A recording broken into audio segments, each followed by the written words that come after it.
Hello everyone, my name is Jocelyn Marie Valentin. I go by Joss in class, and welcome to my presentation of Roses and Thorns of Motherhood. As we go into the next slide, slide number 2, we're going to be looking at the population I chose.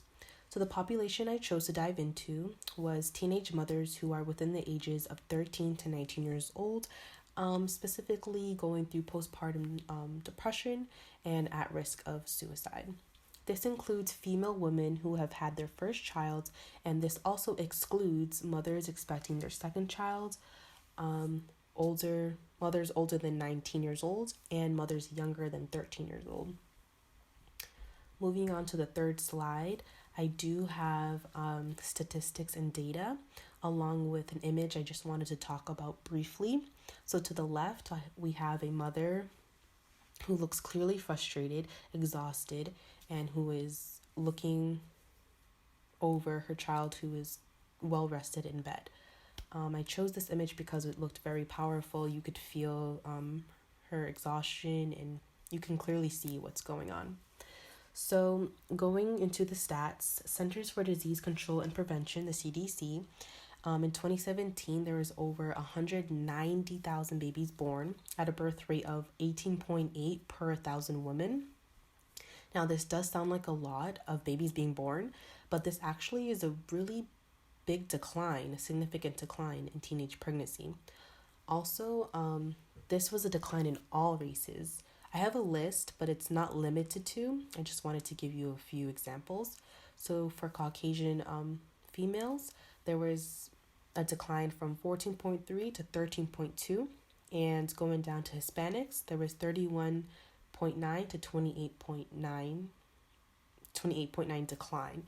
So this is a positive decline because we do want women to be ready to have babies, and I think it's good overall. Okay, so going to the next slide. Stats and data is continued. So we have the suicide rates and risk factors. So in a study that I have sourced at the bottom to the right, there was a study of 105 participants, and this is at age of delivery. So they took ages 13 and 15, they're young mothers, and there was 22 young mothers out of the 105 participants who attempted suicide. That rate came out to 13%. Now going to the 16 and 17-year-olds at the age of delivery, 83 of those young mothers attempted suicide, and the percentage came out to 13%. Not sure how that works out exactly. I did read the article and that's what came out. But that's a lot of attempts and just a short amount of participants. It is shocking, it is scary to think about, but it's definitely real. Now looking to the right side, risk factors, I have I have 9 listed. I'll talk about 2 of them just because of time. So I have loss of adolescence, the first one. Basically what I meant that's a risk factor for a young teenage mother who's at risk of suicide is that she's basically losing out on a lot of milestones early in her lifetime while having to sit and watch her peers or people she went to school with enjoy those times. The second one is, I'm going to go straight to it, responsibility. So a young girl, 13 years old, went from having to care for herself to now having to carry a life and to care for that life as well. So it's definitely it's a ginormous take on responsibility, and you can go through the other risk factors. These came out of my head, out of my brain, so I'll source myself. Going on to the next slide, I chose Joyner's theory of suicide, belongingness, burdensomeness, capability of suicide, acquired capability. As we learned this in class, belongingness is feeling I am alone, burdensomeness is I am a burden, and acquired capability is I'm not afraid to die. I'm going to move on to the next slide, and this really digs into the belongingness.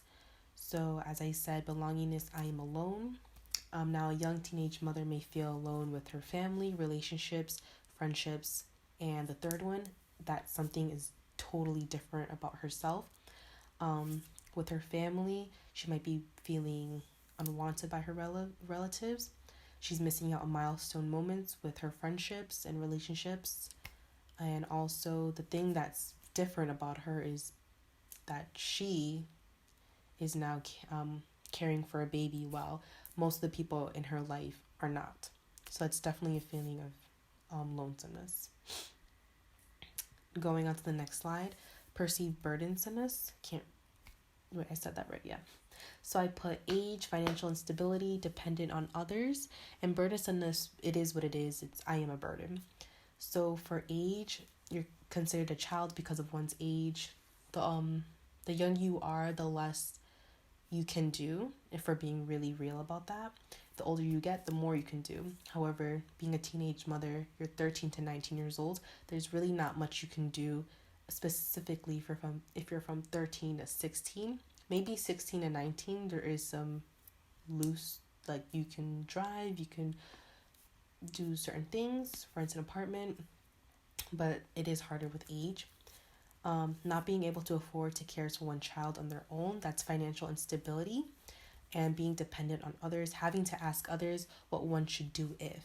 So now instead of a young mother, a young girl caring for herself and caring for her own body, she now has to be dependent and ask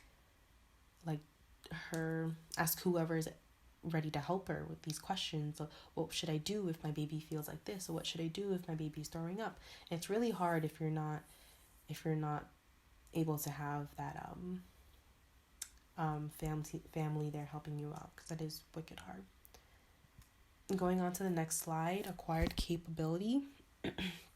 I have labor, pain medication, and inner emotional battle. So acquired capability is, like as we learned in class, I am not afraid to die.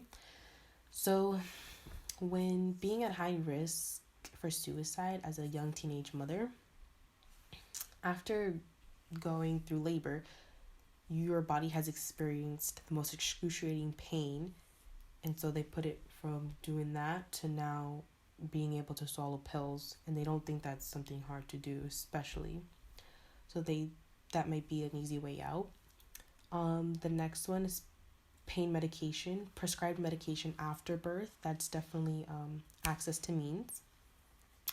And inner emotional battle, I put listed in number 3 and 4. The mind and body has given up, constantly feeling sad, anxiety, and tired. Exhaustion. So it's a lot. Going to the 9th slide, effective interventions.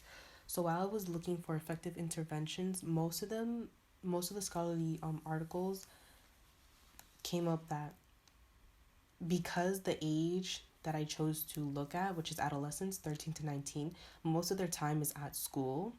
So the most effective way to reach to this population is school-based.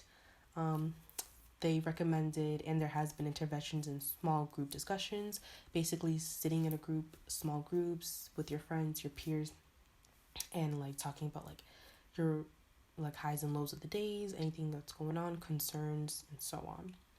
Another thing that I read in an article, which is sourced below, is relationship building activities. This gives you the opportunity to connect students with one another and be able to understand what people are going through instead of just assuming everyone's okay. And also school faculty. This is what I read. It's effective if faculty is listening to students instead of just ignoring them and just focusing on academics. It's important to know your students as well as your knowledge. Moving on to effectiveness of these interventions. Speaking about suicide prevention in the classroom is definitely effective. You are able to increase knowledge and awareness, confidence in talking about the subject, willingness, and there's a greater chance of these students seeking help if they're open to the conversation.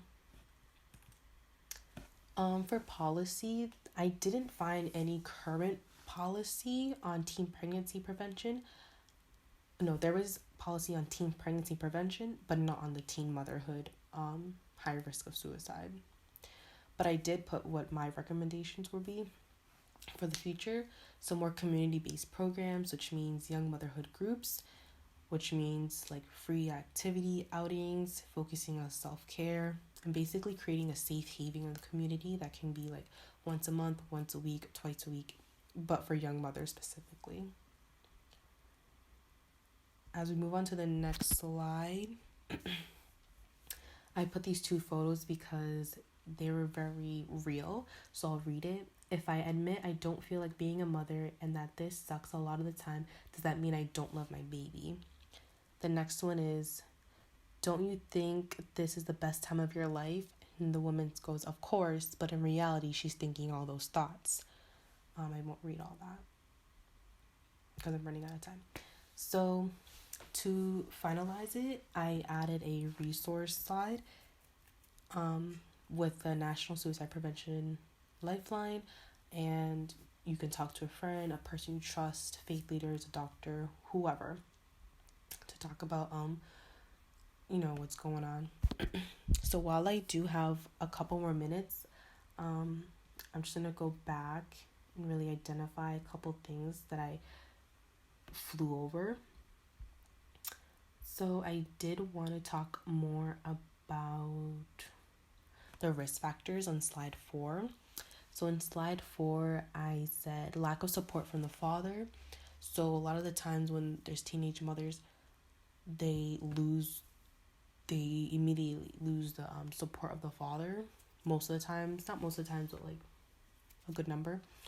And so now that's like more pressure on them and more responsibility, more role playing. So it's just constant like exhaustion, never being able to have a moment for yourself. And I know I know like secondhand because one of my best friends became a teenage mother recently. And with her permission, I'm able to speak about this. But right away, the father was not supportive at all. Luckily, like a couple months later, he got back into the gig. But during those like 2 months, especially right after birth, she was going through it and really just didn't want to do it anymore. Which is okay because as society like pressures these young mothers and mothers in general that, oh, this is the best time of your life. And it's like, no, my body hurts, my brain hurts, my eyes hurt, I'm tired. Like, someone else hold this baby. And I think like that's the reality. And people want to like make this whole idea that motherhood is so glamorous and so like nirvana. And it's like, no, it's really not. But overall, that was my presentation. The Roses and Thorns of Motherhood. I hope you guys enjoyed it. Please do look back at the slides. I did go over this pretty fast just because the time just flies. But I hope I didn't miss anything important. And if I did, please just go back on the slides and review it. I do have my sources there. My references are listed. And really just look at the images because I did take a lot of time to pick those images and really identify it with my population. And I think it just speaks a lot of truth very loudly. Thank you for listening and have a great semester, guys.